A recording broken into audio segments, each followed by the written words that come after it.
ایک بار درود پاک پڑھی، اللہم صلی علی سیدنا مولانا محمد بارک وسلم صلاۃ و سلاما علیک یا رسول اللہ صلی اللہ تعالی علیہ وسلم۔ عزیزان ملت اسلامیہ،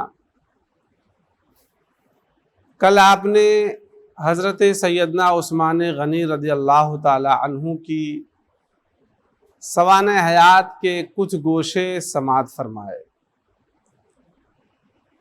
ان حضرات نے اپنی ظاہری زندگی میں کیا کیا کارنامے کیے، پورا بیان کرنا تو بڑا مشکل ہے۔ البتہ یہ ہے کہ ہم ان کی چند باتوں کو، چند نصیحتوں کو سن کر کے اور سنا کر کے سعادت حاصل کرنے کی کوشش کرتے ہیں۔ اسی طریقے سے مولائے کائنات رضوان اللہ تعالی علیہم اجمعین کی بھی فضیلت، ان کا مرتبہ، ان کا مقام بیان سے باہر ہے، جس کی فضیلت خداوند قدوس اپنی کتابوں میں نازل فرماتا ہو، اس کی فضیلت ہم اور آپ کیا بیان کر سکتے ہیں؟ بس یہ کہ اللہ تبارک و تعالیٰ کے نزدیک وہ معظم ہیں، اس کے رسول کے نزدیک وہ اعلیٰ مرتبے پر فائز ہیں۔ اسی وجہ سے ہمارے اوپر حق ہے کہ ہم ان سے محبت کریں اور ان کی اطاعت کریں، اور کیونکہ رسول اللہ صلی اللہ تعالی علیہ وسلم کا بھی ان کی اطاعت کے بارے میں فرمان ہے۔ آقا کریم ارشاد فرماتے علیکم بسنتی، یعنی تم پر میری سنت پر عمل کرنا لازم ہے، اور میرے خلفاء کے سنت پر بھی عمل کرنا لازم ہے۔ خلفاء یہی حضرات ہیں۔ جب سیدنا عثمان غنی رضی اللہ تعالی عنہ کی شہادت ہو گئی تو لوگوں نے حضرت مولائے کائنات سیدنا امیر المومنین علی مرتضی رضی اللہ تعالی عنہ کے ہاتھ پر بیعت کیا۔ آپ کی بیعت چونکہ ایک عظیم صحابی، ایک عظیم خلیفہ کی شہادت کے بعد عمل میں آئی تھی، اس وجہ سے اس واقعے کو لے کر کے زمانے میں، ممالک میں بڑے ہنگامے، بڑے فتنے، بڑے شور شرابے تھے۔ ہر چہار جانب بے امنی، بد امنی اور فتنے کا دورہ تھا۔ کسی طرف خارجی نکل رہے تھے تو کسی طرف رافضی نکل رہے تھے، کسی طرف شیعہ نکل رہے تھے، جو حضرت علی کی ہی محبت کا دم بھرتے تھے، لیکن وہ لوگ اپنے عقیدے کے اعتبار سے اتنے برے تھے کہ حضرت علی کی محبت کا دم بھرنے کے باوجود آپ نے ان سے جنگ کیا اور انہیں قتل کیا۔ ایک موقع پر تو ایسے ہی ظاہری طور پر کچھ مسلمان نظر آتے تھے، ان کو حضرت علی رضی اللہ تعالی عنہ کی فوج کے ہاتھوں قتل کیا گیا، تو لوگوں نے کہا بڑے مسلمان قتل ہوئے۔ تو مولائے کائنات نے ارشاد فرمایا ان مقتولوں میں، یعنی جو قتل کیے گئے ہیں، ان میں ڈھونڈو کہ کوئی آدمی ایسا ہے جو عورتوں کے پستان کی طرح پستان رکھتا ہو۔ اس طریقے سے آپ نے نشانی بتایا، تو جب ڈھونڈا گیا تو اس نشانی کا آدمی مل گیا۔ مولا کائنات نے ارشاد فرمایا، رسول پاک صلی اللہ تعالی علیہ وسلم نے ان لوگوں کے بارے میں مجھ سے فرمایا تھا، یہ لوگ روئے زمین پر سب سے بدترین مخلوق تھے، تو تم نے گویا کہ اللہ تبارک و تعالیٰ کی زمین پر سب سے بدترین لوگوں کو قتل کیا ہے، تمہیں اس کا کوئی افسوس نہیں ہونا چاہیے۔ اور عزیزان ملت اسلامیہ، مولائے کائنات رضی اللہ تعالی عنہ کی اگر ہم نصیحت کی بات کریں، آپ کے فرامین کی بات کریں، آپ کے علم کی بات کریں، آپ کے فیصلوں کی بات کریں، کرامات کی بات کریں تو بیان سے باہر ہیں۔ جو فیصلے صحابہ جیسے علماء کو مشکل لگتے تھے وہ فیصلہ چند لمحوں کے اندر مولا کائنات فرما دیا کرتے تھے۔ کیوں نہ ہو، کیونکہ انہیں فیصلہ کرنے کے لیے رسول پاک صلی اللہ تعالی علیہ وسلم نے دعا سے نوازا تھا۔ جب یمن کی طرف آپ کو قاضی بنا کر کے بھیجا گیا، فیصل بنا کر کے بھیجا گیا، تو رسول اللہ صلی اللہ تعالی علیہ وسلم نے آپ کے لیے دعا کیا کہ مولا ان کو درست فیصلہ کرنے کی توفیق عطا فرما۔ اسی دعا کا نتیجہ تھا کہ انتہائی درجے کے ٹیڑھے میڑھے فیصلوں کو بھی آپ نے لمحوں میں حل فرما دیا۔ چنانچہ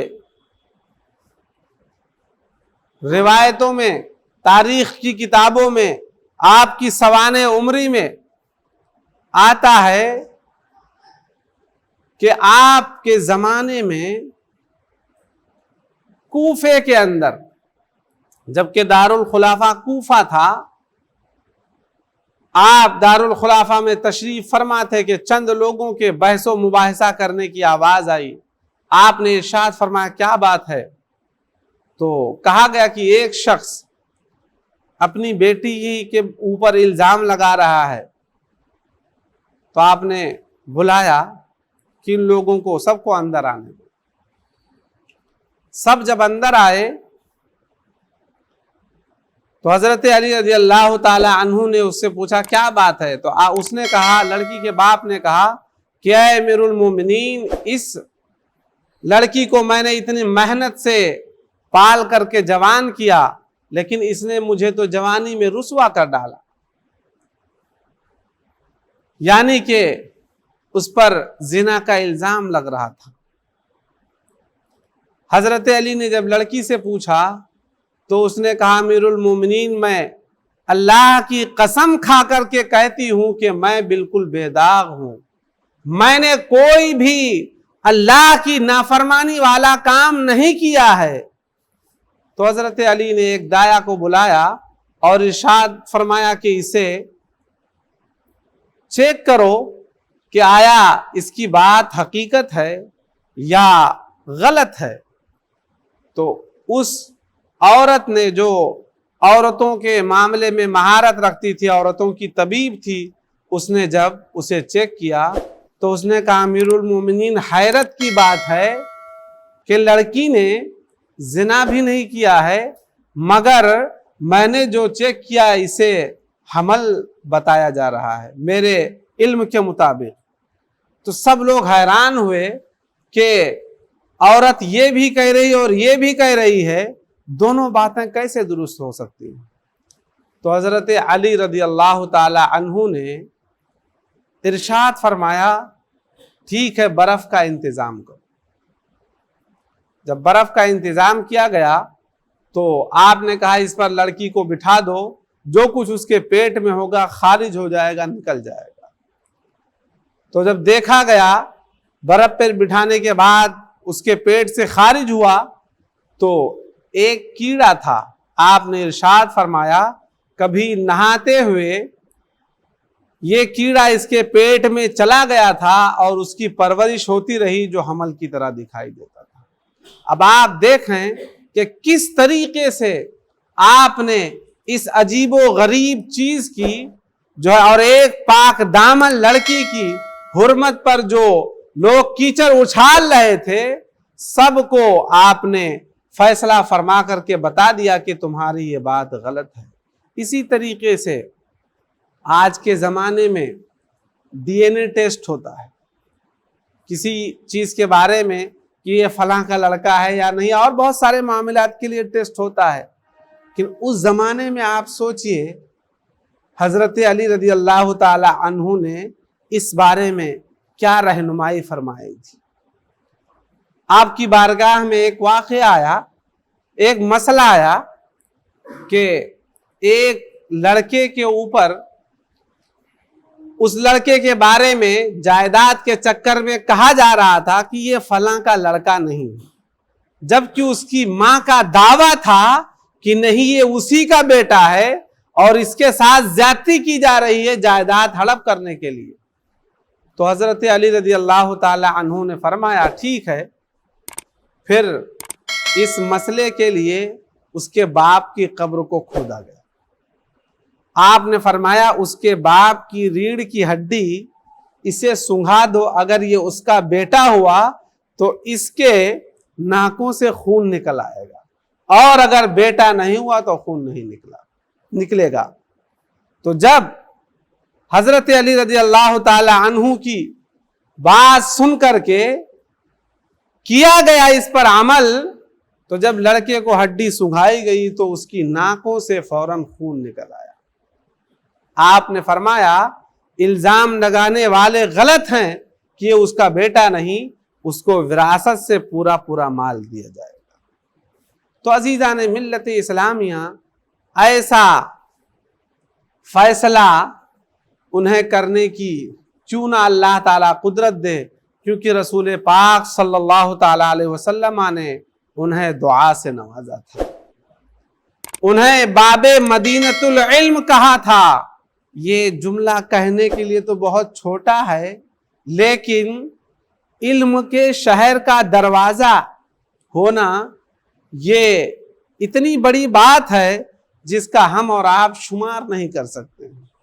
حضرت علی رضی اللہ تعالی عنہ کی اسی بات کو لے کر کے کچھ یہودیوں نے کہا چلو آج ان سے طرح طرح کے علم کے بارے میں سوال کرتے ہیں کہ انہیں باب مدینۃ العلم کہا گیا تو یہ علم کے بارے میں کیا جانتے ہیں۔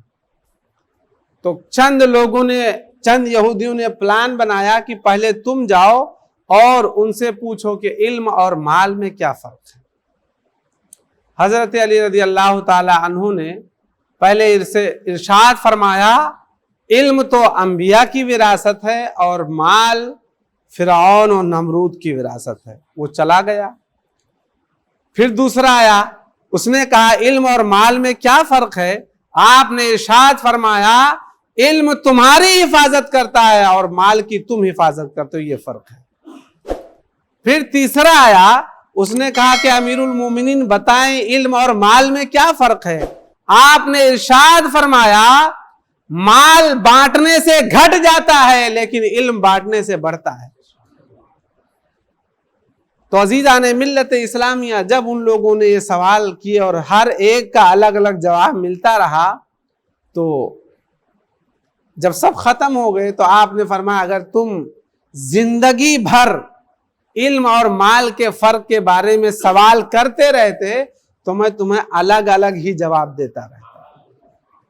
اور آپ نے سورۃ الفاتحہ کے بارے میں ارشاد فرمایا کہ اگر میں سورۃ الفاتحہ کی تفسیر لکھ دوں تو اس کے کاغذ سے 40 اونٹ بوجھل ہو جائیں۔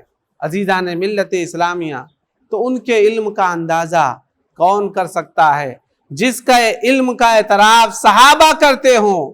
حضرت سیدہ عائشہ صدیقہ رضی اللہ تعالی عنہا فرماتی ہیں حضرت علی نے جب کبھی جس مسئلے میں گفتگو کیا لوگوں کو درست ہی رہنمائی عطا فرمایا۔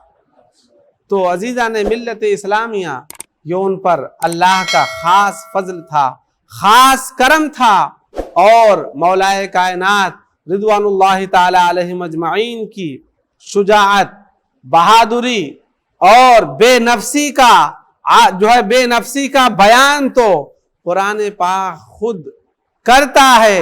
آپ کے جب دروازے پر مسکین آیا، جو آیت کریمہ میں نے آپ کے سامنے پڑھا، یہ 29ویں پارے کی آیت کریمہ ہے، انما نطعمکم لوجہ اللہ لا نرید منکم جزاء ولا شکورا، یعنی کہ حضرت علی نے جب مسکین کو کھانا کھلایا تو آپ نے ارشاد فرمایا ساتھی میں انما نطعمکم لوجہ اللہ، کہ مسکین ہم تمہیں کھانا اللہ کی رضا کے لیے کھلا رہے ہیں۔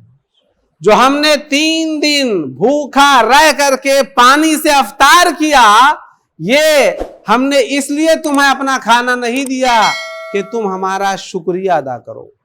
لِوَجْهِ اللَّهِ لَا نُرِيدُ مِنْكُمْ جَزَاءً، یعنی اس کے بدلے میں جو ہم نے تمہیں 3 دن کھانا کھلایا، اس کے بدلے میں نہ ہم تم سے کوئی جزا مانگ رہے ہیں، نہ ہی تم سے ہم شکریہ کے امیدوار ہیں کہ ہم نے تمہیں دیا تو تم ہمارا شکریہ ادا کرو.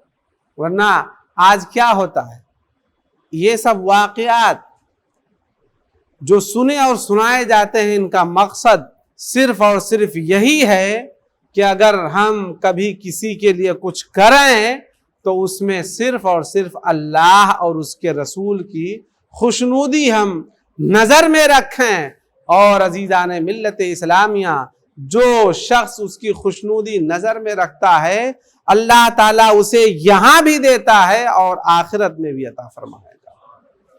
حضرت مولائے کائنات رضوان اللہ تعالی علیہ مجمعین نے ایک بار انار یا اور کوئی چیز کسی مسکین کو دیا تو تھوڑی دیر کے بعد میں حضرت علی کے گھر حضرت عمار رضی اللہ تعالی عنہ ایک تھال لے کر کے گئے جس میں 9 انار تھے. تو آپ نے فرمایا کہ یہ آپ کے لیے بھیجا گیا ہے. تو جب حضرت علی نے اسے گنا کہ وہ 9 ہے تو آپ نے فرمایا تم غلط جگہ آئے ہو، یہ جو ہے میرے لیے نہیں ہو سکتے ہیں. آپ نے فرمایا وہ کیسے کہ آپ کے لیے نہیں، جبکہ رسول پاک صلی اللہ تعالی علیہ وسلم نے آپ کا ہی نام لے کر کے کہا جاؤ دے آؤ، میں آپ کے پاس آیا ہوں. تو آپ نے فرمایا چونکہ میں نے 1 انار خیرات کیا تھا تو اللہ 1 کے بدلے 10 عطا فرماتا ہے، تو یہ 9 ہے تو یہ میرا کیسے ہوا؟ حضرت عمار نے 1 انار جو چھپائے تھے اٹھا کے رکھا، کہا یقیناً یہ 10 ہی تھے، میں تو بس یوں ہی دل لگی کر رہا تھا، آزما رہا تھا. تو عزیزان ملت اسلامیہ، یہ تھے جو ہے حضرت مولائے کائنات رضوان اللہ رضی اللہ تعالی عنہ، کہ آپ نے دنیا جو ہے لوگوں کو بتا دیا کہ اگر تم اللہ کی رضا کے لیے دو گے تو تمہیں دنیا میں بھی ملے گا اور آخرت میں بھی. بخیلوں کی طرح نہیں کہ جیسے کہ کسی عالم دین کا بیان ہو رہا تھا، انہوں نے حدیث پاک بیان کیا اگر اللہ کے راہ میں 1 دو گے تمہیں 10 ملے گا. اس نے بیچارے نے کہا یہ تو اچھا بزنس ہے، 1 روپیہ خرچہ کرو 10 روپیہ مل جائے بغیر محنت کے. تو اس نے 1 روپیہ دے دیا. دینے کے بعد میں وہ اب انتظار کر رہا کہ اللہ کی طرف سے مجھے 10 روپے آئیں، لیکن ڈائریکٹ تو تمہیں آئے گا نہیں.